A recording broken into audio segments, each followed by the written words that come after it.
சங்கீதம் 9 1 முதல் 10 வரை. உன்னதமானவரின் உன்னத துதி.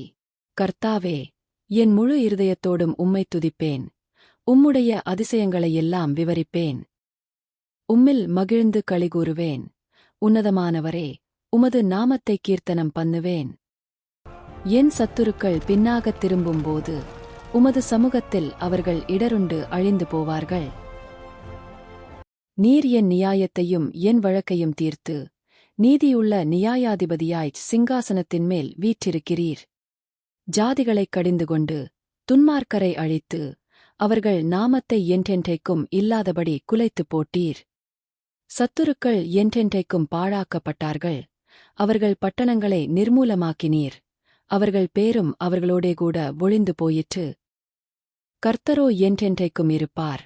தம்முடைய சிங்காசனத்தை நியாயத்தீர்ப்புக்கு ஆயத்தம் பண்ணினார். அவர் பூச்சக்கரத்தை நீதியாய் நியாயந்தீர்த்து சகல ஜனங்களுக்கும் செம்மையாய் நீதி செய்வார். சிறுமைப்பட்டவனுக்கு கர்த்தர் அடைக்கலமானவர். நெருக்கப்படுகிற காலங்களில் அவரே தஞ்சமானவர். கர்த்தாவே, உம்மைத் தேடுகிறவர்களை நீர் கைவிடுகிறதில்லை. ஆதலால் உமது நாமத்தை அறிந்தவர்கள் உம்மை நம்பியிருப்பார்கள். சங்கீதம் 9 1 முதல் 10 வரை. உன்னதமானவரின் உன்னத துதி. கர்த்தருடைய நீதியையும் வல்லமையையும் பறைசாற்றும் ஒரு உன்னதமான துதி பாடலாகவும் விசுவாசத்தின் அறிக்கையாகவும் திகழ்கிறது. தாவீது ராஜா தன் முழு இருதயத்தோடும் கர்த்தரை துதித்து அவர் செய்த அதிசயங்களை உலகிற்கு விவரிக்க முற்படுகிறார். உன்னதமானவர் நீதியுள்ள நியாயாதிபதியாய் சிங்காசனத்தில் வீற்றிருந்து ஒடுக்கப்பட்டவர்களுக்குத் தகுந்த காலத்தில் அடைக்கலமான கோட்டையாக விளங்குகிறார். பொல்லாதவர்களின் பெயர்களைத் துடைத்துவிட்டு நீதியை நிலைநாட்டும் தேவனின் மாறாத வல்லமை இங்கே உயர்த்திப் பிடிக்கப்படுகிறது.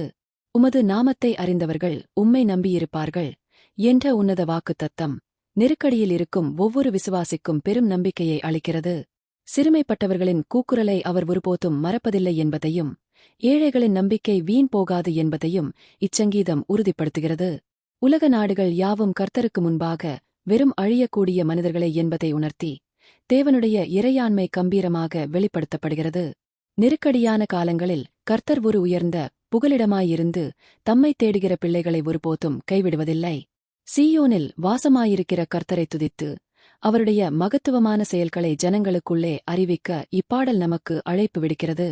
முடிவாக, நியாயத்தீர்ப்பு கர்த்தருடையது என்றும் அவர் உண்மையும் நீதியும் உள்ளவர் என்றும் பறைசாற்றி நம்முடைய விசுவாச பயணத்தை பிளப்படுத்துகிறது.